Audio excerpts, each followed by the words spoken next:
Support for WUWM podcasts comes from University School of Milwaukee, fulfilling a values-based mission of developing learners, fostering leaders, and preparing citizens for pre-kindergarten through 12th grade. More information at usm.org/mission.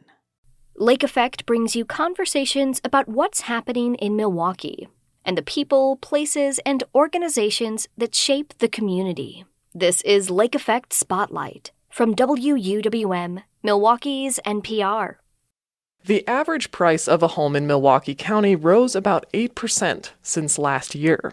Even with a stable job, buying a home feels out of reach for many. But why is housing so expensive, and what can be done about it? WUWM's series Seeking Solutions: Keys to Homeownership digs into systemic housing problems in Milwaukee and sheds light on solutions. One emerging solution is the Milwaukee Community Land Trust, which offers homes under $100,000 a fixed appreciation rate to keep that home affordable long-term. The organization is new and has just 9 homes in its portfolio as of this summer. As Lake Effect Sam Woods explains, the model isn't a perfect solution to solve housing affordability, but it is built on decades of nationwide experience, proven to keep individual homes affordable forever, and reveals truth about why homes are so expensive in the first place.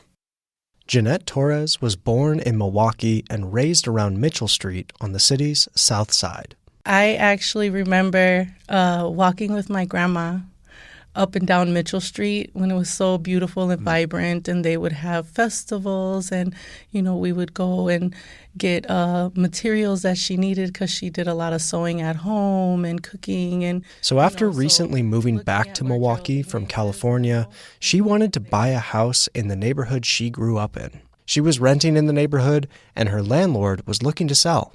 She asked to buy the house when he was ready, but it didn't happen. He sold it from under us. So we had 60 days to get out in the winter.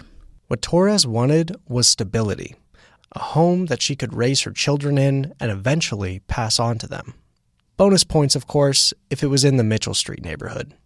And after a couple years of taking classes, saving, and building credit, she was introduced to the Milwaukee Community Land Trust. And they told us about a house that was available. It wasn't going to be ready right away, but there was potential there. And when I heard the neighborhood it was in, I felt like that was immediately, it was like a fit. The house was perfect for her family, in her desired neighborhood, and crucially, it was affordable.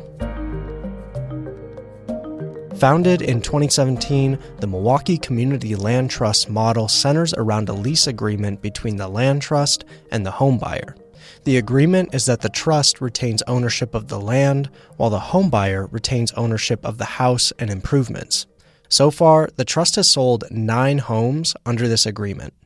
As the Milwaukee Community Land Trust Executive Director Lamont Davis says, because you're just buying the home and not the land, the price is far cheaper than most homes on the market. Most of our homes that have sold are somewhere between $60,000 and $90,000 of the 9 homes. So that's affordability, but we also need them to be durable. We need them to have mostly free from defects, free from major repairs in the next 10 years. There are a couple other rules as well. Owners or one of the family members need to be occupants, meaning the home cannot be converted to a rental property. And when the owner wants to sell, they agree to sell the unit back to the land trust at a 1.25% appreciation per year. Other than that, we don't have any onerous rules. We lease the land to the homeowner, but they have the right to quiet enjoyment. We're not there as a landlord to say, hey, we didn't see you cut the grass, and we're not an HOA or any of those kind of things. Once you buy a home, it's your home. Because of the fixed appreciation rate, buyers do, in theory, miss out on some wealth building. According to the Wisconsin Realtors Association, home prices have jumped about 8% in Milwaukee County since last year. This makes homes sold in conjunction with the land trust less than ideal for those looking for an investment property. But as Dr. Vince Wong, a University of Wisconsin researcher who has studied community land trusts, explains, the community land trust model allows people who wouldn't otherwise be able to buy a home to get a foot in the wealth generation door. And sometimes they end up moving on to market rate housing anyway. About 60% of community land trust homeowners, when they sell the house, they will go on and purchase market rate units. So they actually, community land trust, some of the land trust, right, is serving as a platform to them to go up this economic mobility, as a jumping board from renters to shared equity homeownerships and then to market rate homeowners. But this trade-off between affordability and maximizing wealth generation is where community land trusts start to reveal underlying truths about our housing economy. If you are told that the key to personal wealth generation is buying a home, then you're going to want to see that home's value increase, ideally as fast as possible if you can afford the corresponding increase in property taxes. And if you can, you're promised a big payout whenever you decide to leave. But if the price of a home is always going up, that means, by definition, that home is more expensive for the next buyer. Dominique Merriweather is the executive director of Proud Ground, a community land trust based in Portland, Oregon. As difficult as it can feel to buy a home in Milwaukee, where the median home price is around $200,000, Portland is on another level.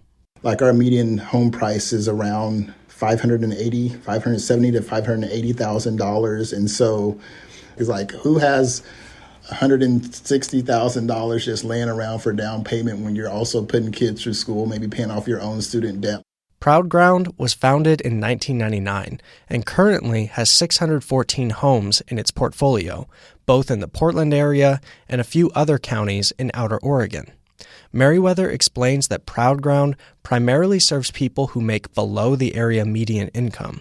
For a variety of factors, this often ends up being Black and brown first-generation homebuyers who have historically been legally or financially shut out of the housing market.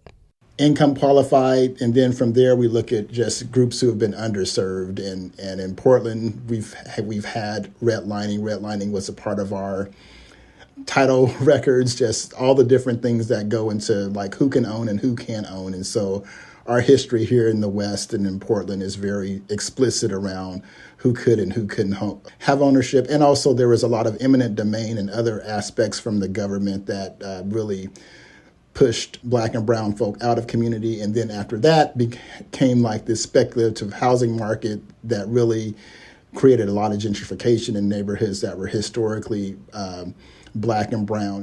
In economic lingo, the term speculation refers to purchasing an asset with the hope that its value will increase in the near future. In the United States, speculation has historically gone hand in hand with real estate, whether that is purchasing a field in Oklahoma hoping to find oil, or purchasing a townhome in an up-and-coming neighborhood in Oregon. What Merriweather reports from Portland is a speculative market out of control, where housing is primarily a vehicle to generate wealth. Merriweather is under no illusion that affordable housing or community land trust solve everything, but he does see the need for a paradigm shift when it comes to housing. Merriweather's vision is that we get back to basics, where housing is treated as a place to put down roots, not just a speculative asset. Yes, there is this righting of the wrong, but homeownership alone isn't going to do that. We're just likely to be a piece of the puzzle. Our focus is really on ensuring that communities have assets that are taken out of the speculative market so that the whole community can benefit. For us, it happens to be homeownership. When folks are not stressed about rent going up, when kids don't have to change schools 3-4 times in a year or 3 or 4 times in 2 years, there is a lot of research that talks about the positive impacts of those elements as well. And so we are a part of that structure that allows for those things to happen, but we also need some help to allow for those things to happen to their fullest potential. Here in Milwaukee, the Milwaukee Community Land Trust Executive Director Lamont Davis sees the West Coast as a cautionary tale for what's coming to Milwaukee and a call to action to ensure affordability now and stability for the future. In Milwaukee, real estate is relatively cheap. When they hear about the price points that we're selling units at, 60 to 90,000, they can't believe that. They're like, someone needs help to buy a home at 60 or 90,000, but we have to intervene before affordability leaves us. And we're like the West Coast, where you're trying to buy a 3-bedroom that's $1 million. You know, who can do that? So I think it's perfect for us to be intervening now, because we don't want this to grow into a bigger monster where no one can afford homeownership. So, does this mean that community land trusts solve housing affordability? Not entirely. For one, help is needed. Here in Milwaukee, our local land trust relies on partnerships with other organizations for funding, home loans, repairs, homebuyer education, and financial planning. The organization also currently relies on donations and public grants to cover the difference of buying a home at market rate and selling it at an affordable rate.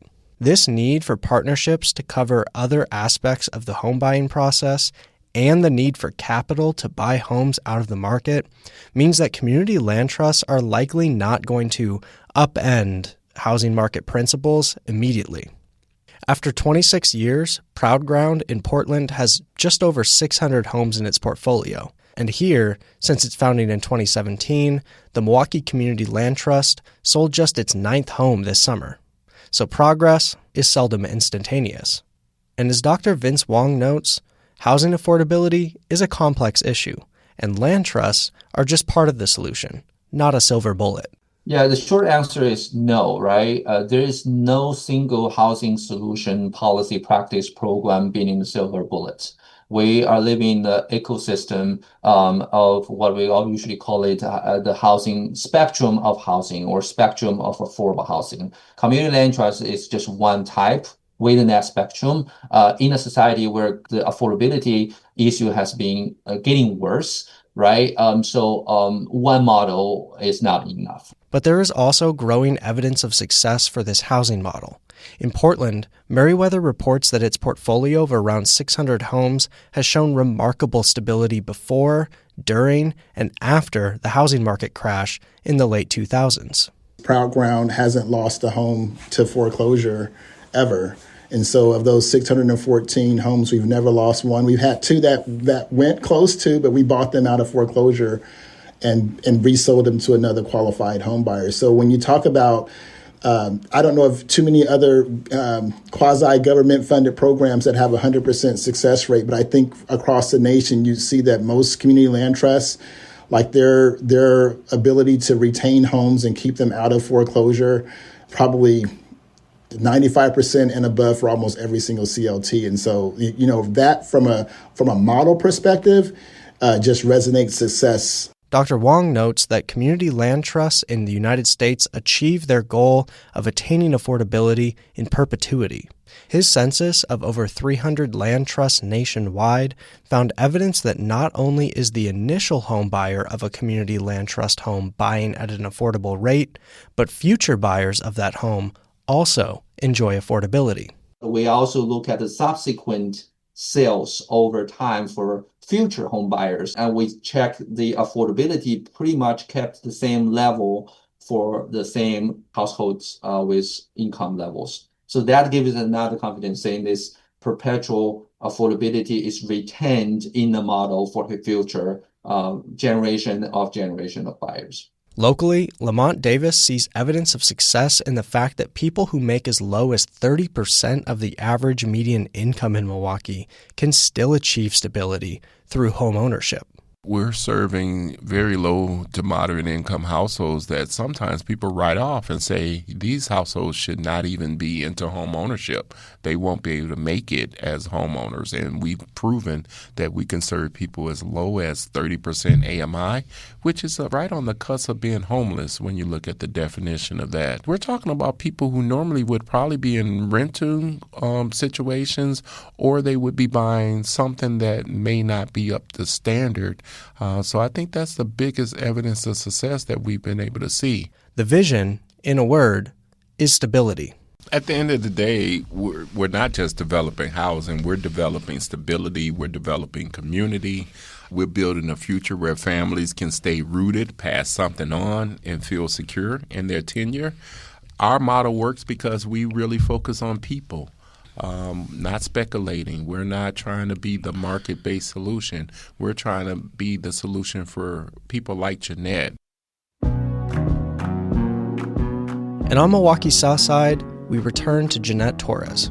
We met her at the beginning of this story as she remembered walking down Mitchell Street as a child. She moved to California for a bit, finding she was priced out of a home there, moving back to Milwaukee, only to be kicked out of her rental unit by a landlord looking to cash in quickly on rising home prices here. Now, her and her family have a place that is theirs. She knows where her kids will go to school. She knows who her neighbors are. She knows who she can go to borrow a lawnmower and who can help pick up trash when the snow thaws in the spring. She has stability. She has roots. She has a home in Milwaukee. I just wanted to say that I am grateful for the Milwaukee Community Land Trust because they not only gave us keys, but they gave us hope and stability. And a future that we can build on with our children. If you're out there and you feel like you can't own, don't give up. It's not impossible. There are people and programs like MCLT out there here in the city that are willing to help and put in that work with us. That's all.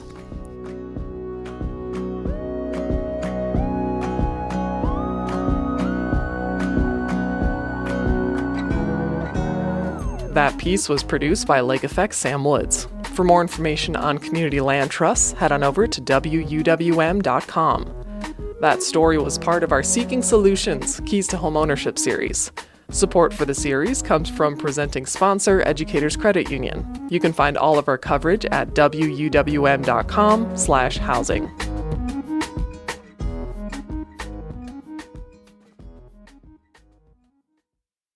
You can find more interviews like this one by visiting WUWM.com/Lake Effect.